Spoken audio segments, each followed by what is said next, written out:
आइए आज हम पढ़ते हैं आधुनिक आवर्त नियम। हेनरी मोसले द्वारा यह नियम दिया गया था 1913-14 में, और इसके बाद इसी का दीर्घ रूप देखेंगे आवर्त सारणी का, जिसको आधुनिक आवर्त सारणी के नाम से भी जाना जाता है, दीर्घ आवर्त सारणी। और इसमें एस ब्लॉक के तत्व, पी ब्लॉक के तत्व, डी ब्लॉक के तत्व और एफ ब्लॉक के तत्वों के सामान्य गुणों का अध्ययन करेंगे, और साथ ही ये देखेंगे कि दीर्घ आवर्त सारणी मेंडलीव की आवर्त सारणी से किस प्रकार श्रेष्ठ है। तो आधुनिक आवर्त नियम हेनरी मोसले द्वारा 1913-14 में दिया गया था। इनके अनुसार तत्वों के भौतिक और रासायनिक गुण उनके परमाणु क्रमांक के आवर्ती फलन होते हैं। इसके पूर्व हमने देखा था मेंडलीव का आवर्त नियम। तो मेंडलीव के आवर्त नियम में बोला गया था परमाणु क्रमांक के स्थान पर परमाणु द्रव्यमान बोला गया था, तो वहाँ पे परमाणु द्रव्यमान के आवर्ती फलन बोला गया था। लेकिन वर्तमान में जो आधुनिक आवर्त नियम है उसमें परमाणु क्रमांक के आधार पर जो है तत्वों को व्यवस्थित किया गया है। इस कारण बोला जा रहा है कि तत्वों के भौतिक और रासायनिक गुण उनके परमाणु क्रमांक के आवर्ती फलन होते हैं, या हम इसको दूसरे रूप में भी बोल सकते हैं, तत्वों के गुणधर्म उनके परमाणु क्रमांक के आवर्ती फलन होते हैं। ये भौतिक और रासायनिक गुण के जगह में हम यहाँ पे गुणधर्म का प्रयोग कर दिए। आवर्त सारणी का वर्तमान रूप जो कि दीर्घ आवर्त सारणी कहा जाता है, इसे बोहर, बरी, रैंग और वर्नर की आवर्त सारणी भी कहते हैं। यह दीर्घ आवर्त सारणी मोसले की आवर्त नियम के आधार पर बनाई गई है। तो ये जो दीर्घ आवर्त सारणी है मोसले के आवर्त नियम के आधार पर ही बनाया गया है, जो कि परमाणु क्रमांक आधारित है। इसमें 7 आवर्त और 18 वर्ग हैं। ये देखिए आधुनिक आवर्त सारणी 1 से लेकर के 1, 2, 3, 4, 5, 6, 7, 8, 9, 10, 11, 12, 13, 14, 15, 16, 17, 18 वर्ग है दीर्घ आवर्त सारणी में। उसे मोसले के अनुसार जब विभाजन किया गया था तो इसको फर्स्ट ए, ये सेकंड ए, ये third B, fourth B, 5 B, 6 B, 7 B, 8th को 3 उपसमूह में बांटा गया था। फिर जो है 6, 7 बी, फर्स्ट बी और सेकंड बी, और इसको third A, fourth A, fifth A, 6th A, 7th A, 8th ए, इस प्रकार से नाम दिया गया था। पर वर्तमान में लगातार नाम दिया गया है 1, 2, 3, 4, 5, 6, 7, 8, 9, 10, 11, 12, 13, 14, 15, 16, 17, 18, तो 18 वर्ग हैं। और 7 आवर्त, ये पहला आवर्त, ये दूसरा, ये तीसरा, ये चौथा, ये पाँचवां, ये छठवां और ये 7वां। आधुनिक आवर्त सारणी की विशेषताएं। तो आधुनिक आवर्त सारणी की विशेषताएं हम 2 आधार पर देखेंगे, एक वर्ग में और दूसरा आवर्त में। तो पहला है वर्ग या समूह। आवर्त सारणी के ऊर्ध्वाधर स्तंभ को वर्ग कहते हैं, और इनके महत्वपूर्ण अभिलक्षण हैं जो कि निम्न दिए गए हैं। आवर्त सारणी का जो खड़ी लाइन है 1 से 18 जिसको बोल रहे हैं वो वर्ग या समूह कहलाता है। इस आवर्त सारणी में कुल 18 वर्ग या समूह हैं। एक ही समूह में उपस्थित तत्वों के परमाणु का सामान्य इलेक्ट्रॉनिक विन्यास समान होता है। किसी समूह में तत्वों को परमाणु क्रमांक 2, 8, 8, 18, 18, 32, 32 के निश्चित अंतराल द्वारा पृथक किया जा सकता है। किसी एक वर्ग के सभी तत्वों के परमाणुओं के सबसे बाहरी कक्षा में इलेक्ट्रॉनों की संख्या अर्थात संयोजक इलेक्ट्रॉन की संख्या समान होती है। इस कारण किसी एक वर्ग के सभी तत्वों के मुख्य गुण समान होते हैं। बाह्य इलेक्ट्रॉनिक विन्यास समान होता है, मतलब बाहरी कोश में इसके इलेक्ट्रॉन की संख्या समान होती है, इसलिए एक ही वर्ग के तत्व जो है इनके गुणों में समानता देखने के लिए मिलती है। अब आता है आवर्त। तो आवर्त सारणी के क्षैतिज स्तंभ को आवर्त कहते हैं, और इनके कुछ अभिलक्षण निम्नांकित हैं। पहला, दीर्घ आवर्त सारणी में कुल 7 आवर्त हैं। फिर प्रथम आवर्त में केवल 2 तत्व हैं, यह सबसे छोटा आवर्त है, इसे लघु आवर्त कहते हैं। दूसरे और तीसरे आवर्त में 8 तत्व हैं, इन्हें लघु आवर्त कहते हैं। चौथे और पाँचवें आवर्त में 18 तत्व हैं, इन्हें दीर्घ आवर्त कहते हैं। और छठे और सातवें आवर्त में 32 तत्व हैं, ये सबसे बड़ा आवर्त है, ये अति दीर्घ आवर्त कहलाता है। और छठे आवर्त के तीसरे वर्ग में परमाणु क्रमांक 57 से लेकर 71 तक के तत्व हैं, इन्हें लेंथेनाइट कहते हैं। और सातवें आवर्त के तीसरे वर्ग में परमाणु क्रमांक 89 से 103 वाले तत्व हैं, इन्हें एक्टिनाइट कहते हैं। आवर्त संख्या मुख्य ऊर्जा कोश को प्रदर्शित करता है। जो आवर्त संख्या बोल रहे हैं ना, वो मुख्य ऊर्जा स्तर को भी प्रदर्शित करता है। और किसी आवर्त में उपस्थित सभी तत्वों में इलेक्ट्रॉन एक ही संयोजी कोश में भरे जाते हैं। ये आवर्तों का विवरण चार्ट के रूप में देखिए 7 36 पंक्ति 1 2 3 4 5 6 7 दिखाया गया है। और एक कोश की संख्या को बता रहा है, सेम देखिए 1 2 3 4 5 6 7। और उपकोश में पहले आवर्त में 1s उपकोश होता है, दूसरे में 2s 2p बाह्यतम कोश को बताया है ना, तीसरे में 3s 3p, ये पुराने वाले आते जाएंगे, चौथे में 4s 3d 4p, पाँचवें में 5s 4d 5p, छठवां में 6s 4f 5d 6p और सातवें आवर्त में 7s 5f 6d 7p।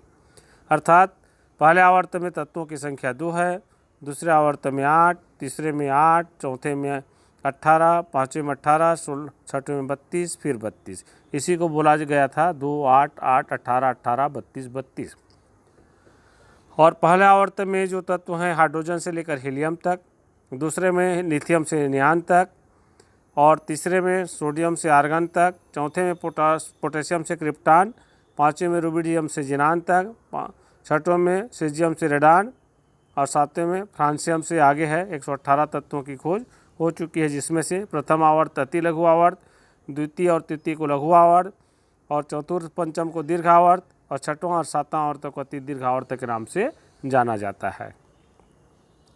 Electronic विन्यास के आधार पर तत्वों का वर्गीकरण, तो वर्गों का विवरण इसमें दिया गया है। वर्गों इलेक्ट्रॉनिक विन्यास के आधार पर या वर्ग के आधार पर जो है 4 भागों में बांटा जाता है उसे। लेकिन हम जब वर्गों का विवरण देखते हैं तो आवर्त सारणी के जो ऊर्ध्वाधर खाना है उसको वर्ग या समूह कहते हैं, और इनकी कुल संख्या 18 होती है।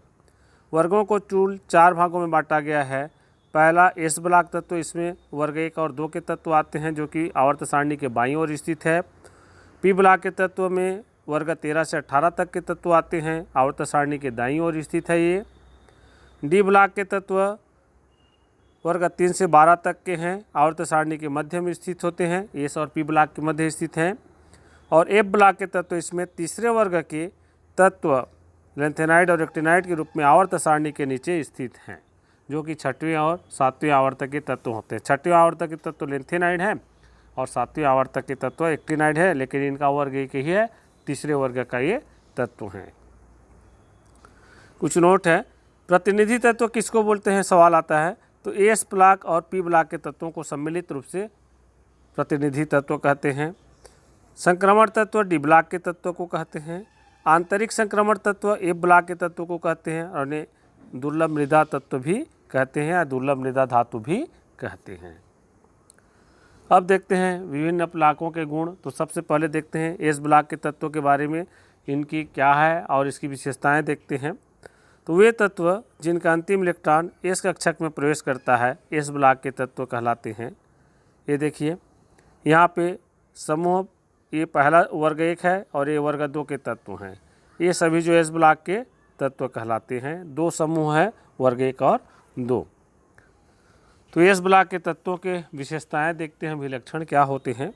तो पहला, इनका समान इलेक्ट्रॉनिक विन्यास NS 1 से 2 होता है, अर्थात इनका बाह्यतम कोश में 1 से 2 इलेक्ट्रॉन होता है। तो ये जो पहला वर्ग के तत्व है इनके बाह्यतम कोश में 1 इलेक्ट्रॉन होगा, और ये दूसरा वर्ग के तत्व के बाह्यतम कोश में एस ऑर्बिटल में 2 इलेक्ट्रॉन होते हैं। दूसरा, एस ब्लॉक में 2 वर्ग हैं, 1 और 2, जिसको बोला गया ये पहला वर्ग, ये दूसरा वर्ग। वर्ग 1 के तत्वों को क्षारीय धातु और वर्ग 2 के तत्वों को क्षारीय मृदा धातु कहते हैं। ये जो लिथियम से लेकर के फ्रांसियम तक इसको क्षार धातु बोलेंगे, और बेरिलियम से रेडियम तक क्षारीय मृदा धातु है। ये क्षार धातु में एक अपवाद है हाइड्रोजन। हाइड्रोजन को क्षार धातु नहीं कहा जाता है। क्षार धातु लिथियम से स्टार्ट होता है, अपवाद है इसमें हाइड्रोजन, हालांकि उसको भी पहले वर्ग में रखा गया है। ये क्रियाशील धातु हैं और संयोजी कोश में इलेक्ट्रॉन त्याग कर ये आयनिक यौगिक बनाते हैं, मतलब इलेक्ट्रॉन त्याग करके आयनिक यौगिक बनाते हैं। और इनमें अपवाद है लिथियम बेरिलियम, लिथियम बेरिलियम जो सहसंयोजक बंध बनाते हैं। और क्षार धातु +1 ऑक्सीकरण अवस्था तथा क्षारीय मृदा धातु +2 ऑक्सीकरण अवस्था प्रदर्शित करते हैं। क्षार धातु क्या 1 इलेक्ट्रॉन त्यागते हैं +1, क्षारीय मृदा धातु 2 इलेक्ट्रॉन त्याग करके +2 ऑक्सीकरण अवस्था प्रदर्शित करते हैं। ये प्रबल अपचायक होते हैं, क्षार और क्षारीय मृदा धातु। इनके ऑक्साइड क्षारीय होते हैं, दोनों के क्षार और क्षारीय मृदा धातु के ऑक्साइड क्षारीय होते हैं। ये सभी ताप और विद्युत के सुचालक होते हैं। इनके गलनांक और क्वथनांक निम्न होते हैं, अर्थात कम होंगे गलनांक और क्वथनांक। हाइड्रोजन को क्षार धातु नहीं माना गया है क्योंकि यह एक अधातु है। ये ज्वाला में विशिष्ट रंग प्रदान करते हैं, माने ये जो है क्षार धातु जो है ज्वाला में विशिष्ट रंग प्रदान करते हैं। जैसे यहाँ बताया गया कुछ, लिथियम लाल रंग का, सोडियम सुनहरी पीला, कैल्शियम ईंट जैसा लाल, स्ट्रांशियम गहरा लाल, बेरियम हरा रंग। तो जब ज्वाला में इसको जलाते हैं इन धातु तत्वों को या धातु को जो है, तो इस प्रकार से रंग प्राप्त होते हैं। तो ये हैं एस ब्लॉक के तत्वों के विशेषताएं। अब देखते हैं पी ब्लॉक के तत्व। पी ब्लॉक के तत्व किसको बोलेंगे? वे तत्व जिनका अंतिम इलेक्ट्रॉन पी उपकोष में प्रवेश करता है उसे पी ब्लॉक के तत्व कहते हैं। ये देखिए, पी ब्लॉक के तत्व में 13वें से लेकर 18 वर्ग समूह के तत्व हैं, 18 वर्ग के तत्व हैं। पी ब्लॉक में ये हीलियम को रखा गया है, परंतु इसका इलेक्ट्रॉनिक विन्यास देखें, यहाँ बोला गया ना तत्व जिनका अंतिम इलेक्ट्रॉन पी उपकोष में प्रवेश करता है पी ब्लॉक के तत्व हैं, लेकिन यहाँ हीलियम एक अपवाद है। हीलियम का जो इलेक्ट्रॉनिक विन्यास है, अंतिम इलेक्ट्रॉन एस ऑर्बिटल में जाता है, 1s2 होता है। फिर भी इसको 18 समूह में रखा गया है क्योंकि एस ऑर्बिटल में पूर्णतः इलेक्ट्रॉन भरा हुआ है इस आधार पर, लेकिन पी ब्लॉक के तत्वों में ही इसको रखा गया है। पी ब्लॉक के तत्वों के भी लक्षण या विशेषताएं, इनका सामान्य इलेक्ट्रॉनिक विन्यास NS2P126 होता है। देखिए, इनका सामान्य इलेक्ट्रॉनिक विन्यास जो है बाह्यतम कोश में जो है एस ऑर्बिटल में 2 इलेक्ट्रॉन रहेंगे, लेकिन जो आने वाले इलेक्ट्रॉन पी ऑर्बिटल में प्रवेश करता है तो 13वें समूह में 1 होगा, 14 में 2, 15 में 3, इस प्रकार से बढ़ते जाता है और अंतिम तक 6 इलेक्ट्रॉन पूरा भरता है पी ऑर्बिटल में। इस ब्लॉक में 6 वर्ग हैं जो कि 13 से 18 वर्ग हैं, जो कि निम्नानुसार हैं। पहला वर्ग 13 को बोरान परिवार बोलते हैं, वर्ग 14 कार्बन परिवार, वर्ग 15 नाइट्रोजन परिवार या निकोजन परिवार, निकोजन मतलब होता है दम घुटने वाला, वर्ग 16 ऑक्सीजन या कैल्कोजन परिवार, कैल्कोजन मतलब होता है अयस्क बनाने वाला तत्व, ये तत्व लिखा गया है, तत्व होंगे। 17 हैलोजन परिवार, समुद्री लवण निर्माता, ये समुद्री लवण होते हैं, समुद्र में पाए जाते हैं, वर्ग 17 के तत्व जो हैं। वर्ग 18 को उत्कृष्ट या निष्क्रिय गैस परिवार के नाम से जाना जाता है। और जैसे कि मैं इलेक्ट्रॉनिक विन्यास की बात कर रहा था NS2P126, तो सभी के तो बाह्यतम कोश में एस ऑर्बिटल में 2 इलेक्ट्रॉन रहेंगे, पी ऑर्बिटल में 1 से 6 होता है, मतलब 13वें समूह बोरान परिवार में पी ऑर्बिटल में 1, 14वां में 2 पी ऑर्बिटल में, 15 वाला में 3 आता है पी ऑर्बिटल में, 16 में 4 आता है, 17 में 5 इलेक्ट्रॉन और 18वें वर्ग में 6 इलेक्ट्रॉन पी उपकोष में प्रवेश करता है। नोट, हीलियम वर्ग 18 का प्रथम सदस्य है, किंतु इसका अंतिम इलेक्ट्रॉन एस कक्षक में प्रवेश करता है, पी कक्षक में नहीं। तो ये अपवाद के रूप में है, जैसे पी ब्लॉक के तत्व में रखा गया है, लेकिन इनका अंतिम इलेक्ट्रॉन पी उपकोष में प्रवेश नहीं करता है। पी ब्लॉक तत्वों की विशेषताएं या लक्षण देखते हैं। इनमें सभी जो है देखा जाए तत्व को तो तीनों प्रकार के पाए जाते हैं, धातु, अधातु और उपधातु। ये मुख्यतः सहसंयोजी यौगिक बनाते हैं। अच्छा, एक चीज़ बता दूं, इसमें ये जो है धातु, अधातु और उपधातु तो होते हैं, साथ में ये मुख्य सहसंयोजी यौगिक भी होते हैं। और यहाँ जो एक अधातु है इस उपवर्ग में ब्रोमीन है, जो कि द्रव अवस्था में पाया जाता है, एक अकेला तत्व। ये परिवर्ती ऑक्सीकरण अवस्था प्रदर्शित करते हैं। इनके ऑक्साइड अम्लीय प्रकृति के होते हैं। ये प्रबल ऑक्सीकारक होते हैं। आवर्त सारणी में वर्ग से ऊपर नीचे जाने पर, वर्ग में ऊपर से नीचे को जाने पर परमाणु त्रिज्या का मान बढ़ता है। इस ब्लॉक में तत्व तीनों अवस्था में पाए जाते हैं, जैसे दिया गया जो बताया था मैं, ब्रोमीन द्रव रूप में पाया जाता है। एक अकेला ब्रोमीन ही एक धातु है जो द्रव अवस्था में पाया जाता है। और बोरान, एल्युमिनियम आदि तत्व ठोस हैं, फ्लोरीन, क्लोरीन आदि गैस हैं, तो और इस प्रकार से ठोस और गैसें हैं। मतलब तीनों अवस्था में भी पाए जा रहे हैं, ठोस, द्रव, गैस में, और धातु, अधातु और उपधातु भी पाए जाते हैं। वर्ग 18 के तत्व को उत्कृष्ट गैस कहते हैं। गैस से कहते होगा, गैसें से नहीं रहेगा। अब आता है डी ब्लॉक के तत्व, जिसको संक्रमण तत्व कहते हैं। तो वे तत्व जिनका अंतिम इलेक्ट्रॉन डी कक्षक या डी उपकोष में प्रवेश करता है उन्हें डी ब्लॉक के तत्व कहते हैं। डी उपकोष में अंतिम इलेक्ट्रॉन प्रवेश करेगा। ये देखिए डी ब्लॉक के तत्व। तो डी ब्लॉक के तत्व सामान्यतः हम देख लेते हैं। देखिए ये समूह 3 से लेकर के 12 तक के तत्व आते हैं। 1 2 3 4 5 6 7 8 9 10, टोटल कितने वर्ग हैं? 10 वर्ग आ रहे हैं।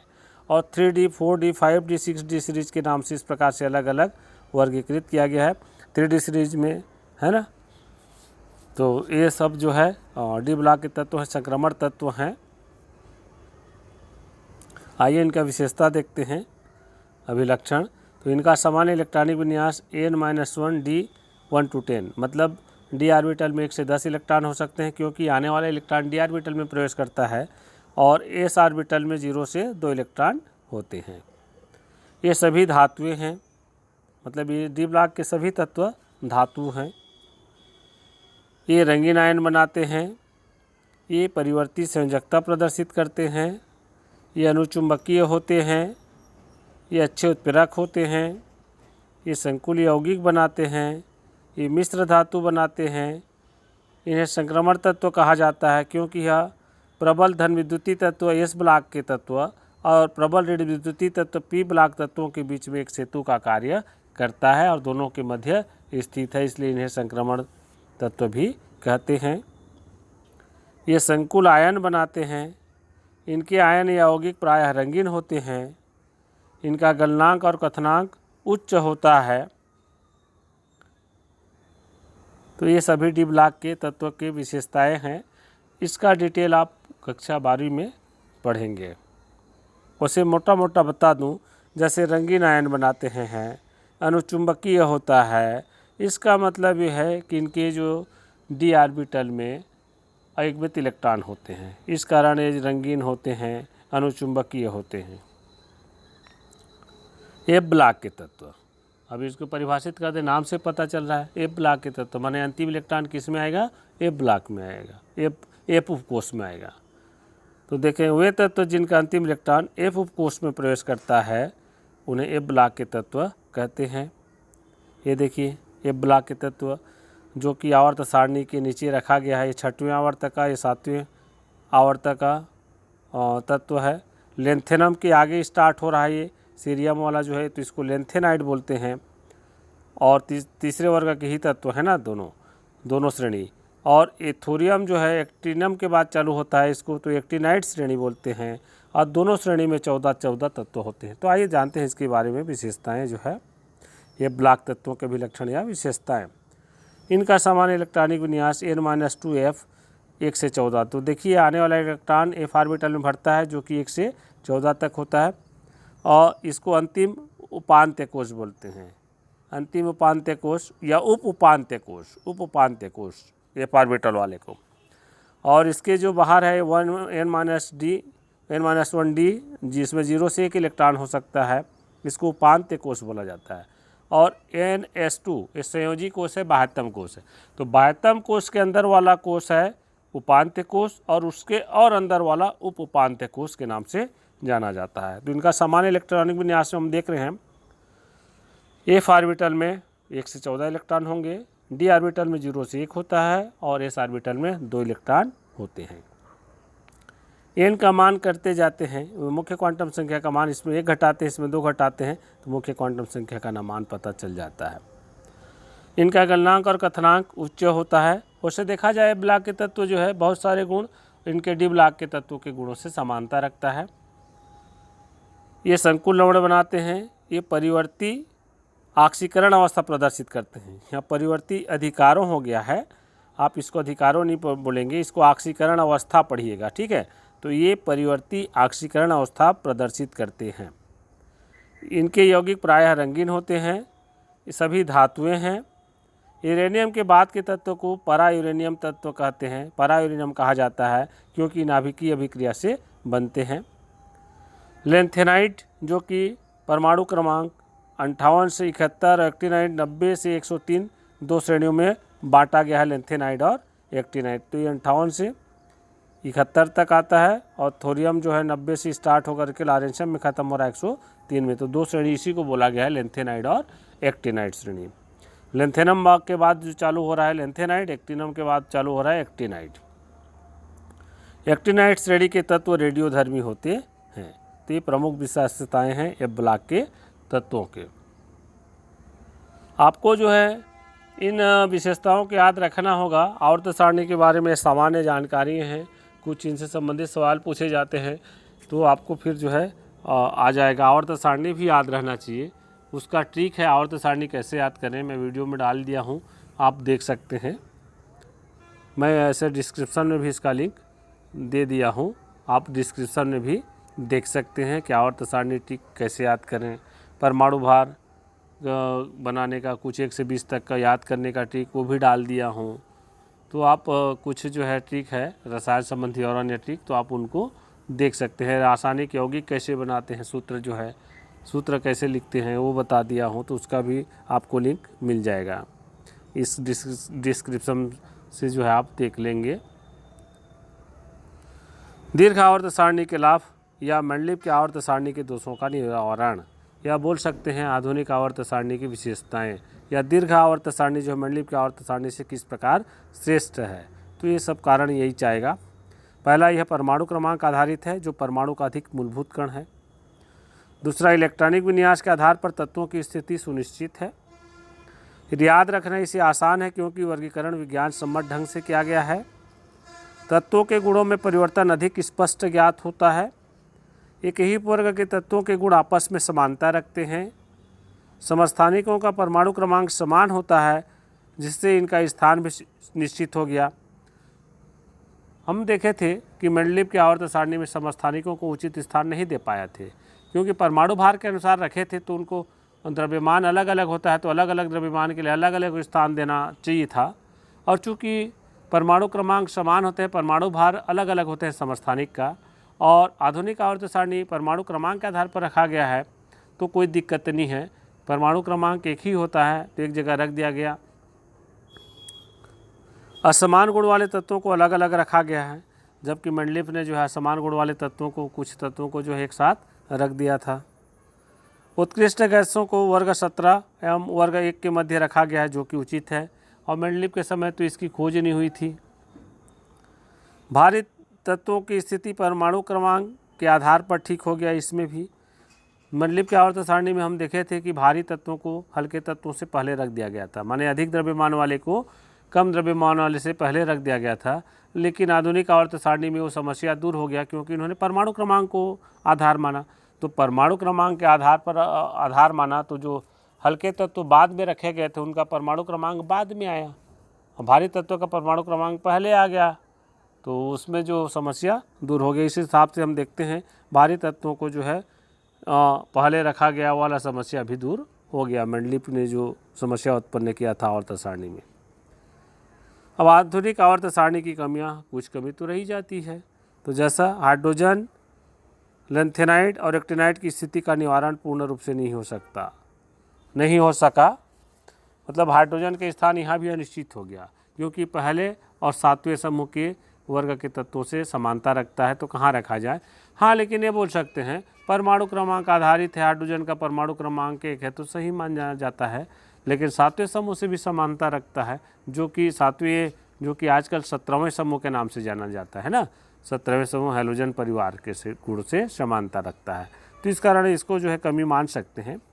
लेंथेनाइड और एक्टिनाइड की स्थिति का निवारण भी पूर्ण रूप से नहीं हो सका, इसको अलग ही नीचे रखा गया है।